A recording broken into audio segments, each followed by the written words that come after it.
So, folks, the G20 is going on, and since Biden gave Ukraine the green light to strike inside Russia, and since they apparently acted on it, Sky News caught up with British Prime Minister Keir Starmer, and they asked him what his response to this was about, hey, aren't you concerned about this war escalating to the point where a nuclear exchange becomes more possible? So here is Keir Starmer.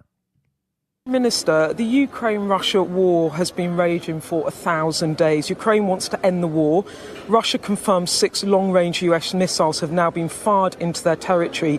Is this a game changer? And have you discussed ending this war with Donald Trump? Well, you're absolutely right. It's day 1,000 of this conflict. That's 1,000 days of Russian aggression, 1,000 days of sacrifice by Ukraine. It's impacted the rest of the world, including the United Kingdom. I've been clear throughout those 1,000 days that we must give the Ukraine the support that is needed for as long as it's needed. That's something I've doubled down on here at G20 and in recent weeks. The simplest way to end this conflict is for Russia to stop the aggression. And the missiles a game changer. Well, I'm not going to comment. It's been confirmed. It's been confirmed by Russia that they have landed in their territory.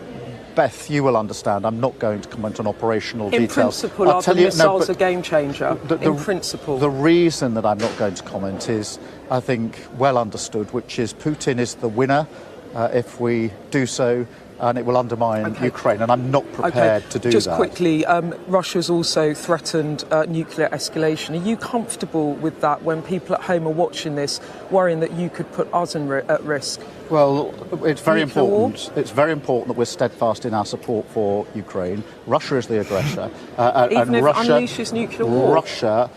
Think of what a lunatic you have to be to answer a question that way. Hey, what do you say to your people at home in the UK who are worried that this escalation may put them in danger? Well, it's very important that we support Ukraine. Like, who votes for these people? Like, how could you vote for this man? How could you walk into a voting booth and vote for this man? They don't give you any other option. Man?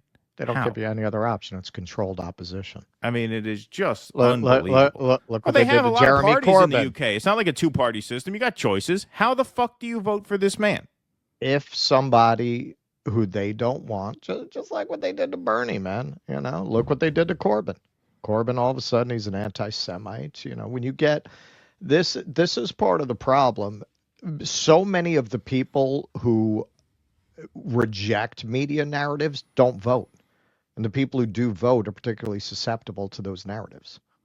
Right.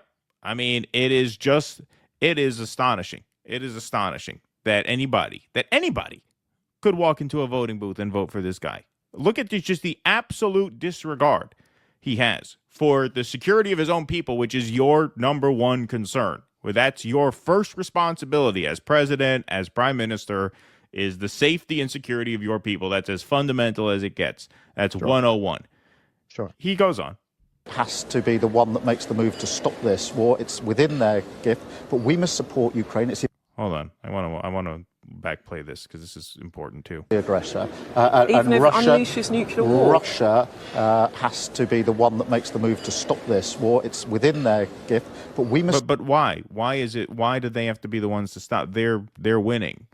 They're winning. So it's up to the losing party to say, okay, we've had enough. It's time to negotiate. And this is not a pro-Russia statement. This is a pro-peace statement. This should have been settled before the fighting even began. Now that the fighting is in its 1,000th day, and you have hundreds of thousands of people dead, and the future of Ukraine doomed because all of their young men, I mean, not all of their young men, but a great number of their young men have been run through a meat grinder for no reason. It is incumbent upon Ukraine to, along with our council, I guess, if we are their ally, even though they're not in NATO, I guess they're unofficial members. We certainly are treating them as though they are. It's up to us to come to the table and say, okay, we've had enough of this. Let's make a deal. Let's make a peace deal.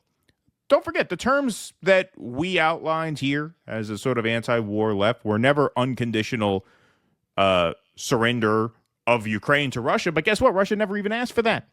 Right. Russia wanted three things. Very simple. They wanted independence for the separatist regions, a NATO-free neutral Ukraine, and they wanted the Crimea, which they currently control again.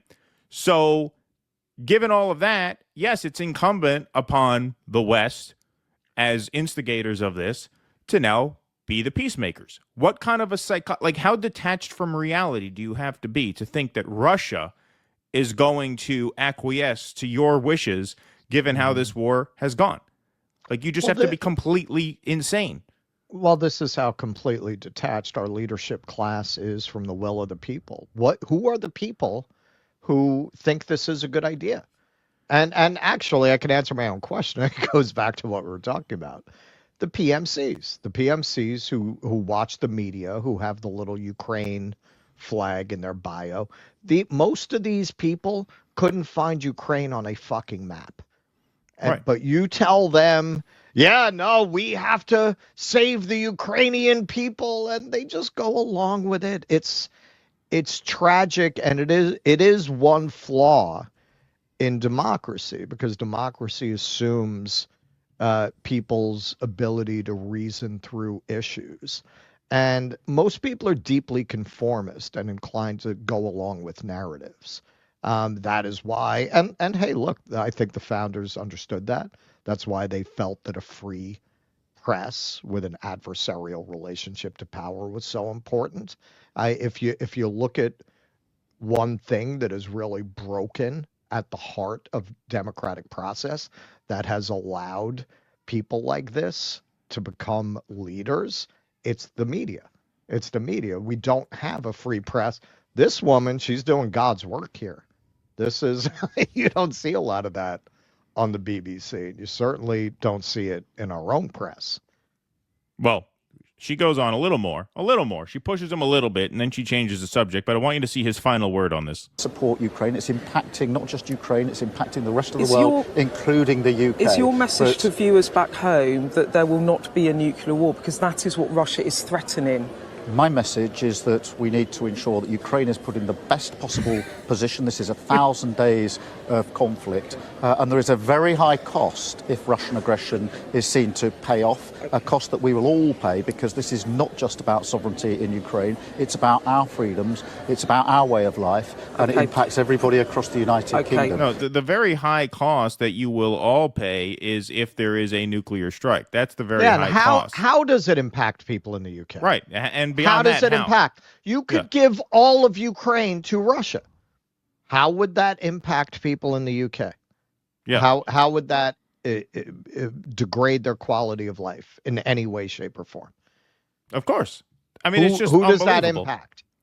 Yeah, and she asks him about the concern of nuclear war. Can you assure your citizens there will be no nuclear war? Impacting not just Ukraine, it's impacting the rest of the world, including the UK. Is your message to viewers back home that there will not be a nuclear war? Because that is what Russia is threatening.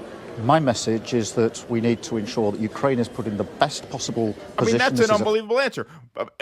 Will you commit to your people that there won't be a nuclear war? What I'll say is that we have to put Ukraine in the best possible position. So in other words, you totally deflect, you totally dodge that question of, hey, is everyone's life going to be in immediate danger?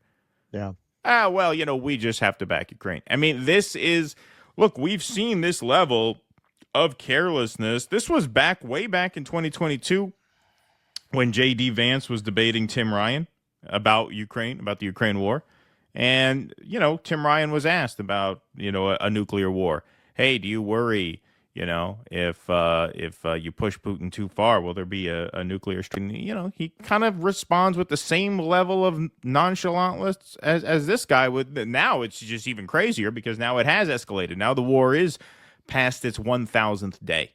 And so, I mean, that just shows you. And let's not forget, Boris Johnson went there and killed the peace deal that they could have had, 2 months in? Of course, yeah, April. Yep. Early April. So I think that was less than 2 months in. Yeah. No, I mean, that, like I said, and this, we talked a little bit about this with Misty when she was on, when we did the hurricane segment. Like, this level of commitment to a country in Eastern Europe, the most corrupt country in Europe. Yeah, but I mean, even beyond that, whose fortunes we have nothing invested in, to be this committed to their fight while people's quality of life degrades at home. And she just and in England too. England had well in England. She just asked him. There's an agricultural. She just was going to ask him. The next thing she was going to ask him was about farm workers. And so yes, I mean there is a deteriorating quality of life in England too. The tweet, actually, I'll read this tweet here. UK PM Sir Keir Starmer isn't concerned about the risk of nuclear war with Russia, as he is poised to join Biden in giving Zelensky the green light to use UK-supplied missiles for strikes inside Russia. 30% of children in the UK live in poverty. Nearly 1 in 5 people in the UK live in poverty. While British citizens struggle under the weight of a worsening cost of living crisis, Sir Keir Starmer is focused on doing everything his masters in Washington tell him to do. The people of Britain are crying for help as their living standards worsen and they struggle to get by. So what does Keir Starmer do? He potentially makes the entire country a target of Russian nuclear missiles instead. Yeah, exactly. That's well said. Yeah, no, when I was over there, my daughter lives there. I looked it up because I was shocked by what she was saying about how much people make relative to the rent. She was saying most people are making like 25, 30,000 pounds a year, and you've got the rent is just completely unsupportable with that. You got rent 1,500 pounds, 2,000 pounds a month. How are you supposed to live with these kinds of wages? And this idiot, just like here, they want to talk about how we have to defend Ukraine, or with the incoming president, how we have to make Israel great again. Please clap.